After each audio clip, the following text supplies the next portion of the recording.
Canada's East Coast seal hunt drawing criticism from people around the world, including several celebrities who have come to Canada to protest.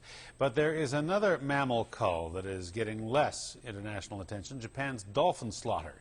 It is known as drive fishing, and it's been going on for about 400 years now. We warn you that some of the pictures in this next report may be disturbing to some of you. 8 Channel's Eric Thompson has more. Boyd Harnell is an investigative journalist living in Japan. He's currently visiting Victoria. He says the dolphin slaughter in Japan is inhumane. Boyd, why is it inhumane? Well, it's inhumane because it's done in a fashion that is the most vicious and barbaric that I can ever imagine. The fishermen there do it like a military operation. They drive the dolphins into a narrow cove.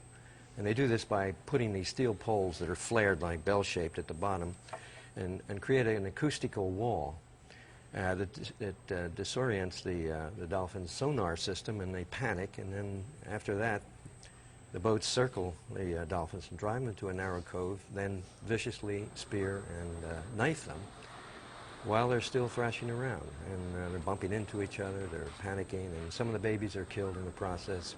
Some of them are drowned by the nets that are used to close off the cove so they can't escape. Dolphins are mammals, and so they have to breathe, and so actually they drown.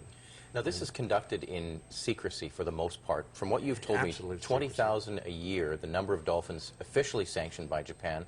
What is the Japanese government saying about this when they hear from people like yourself who are looking into it and trying to shut it down? They'll say, in England actually, there was one of the people who represented the Japanese embassy said that it's done very humanely, and that this is something that they have to do because it's a traditional thing.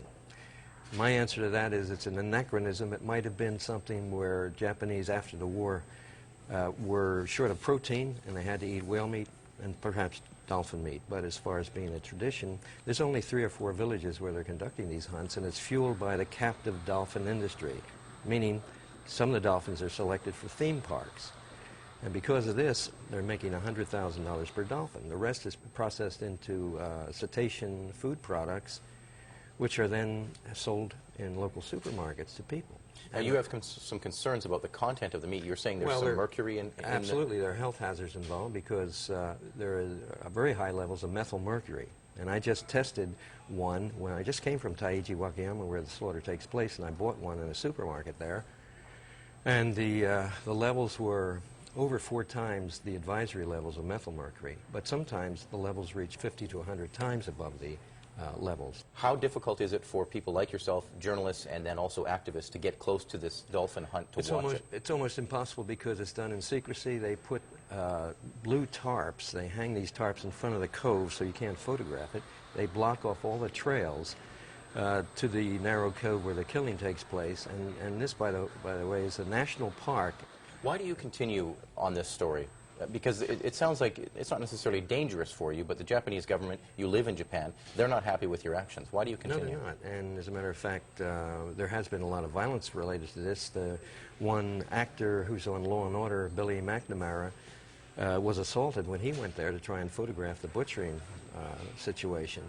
And so I do it because I think that somebody has to expose this horrible thing, and we did do a breakthrough story on this because there's a media blackout on this. None of the Japanese language media will print the story.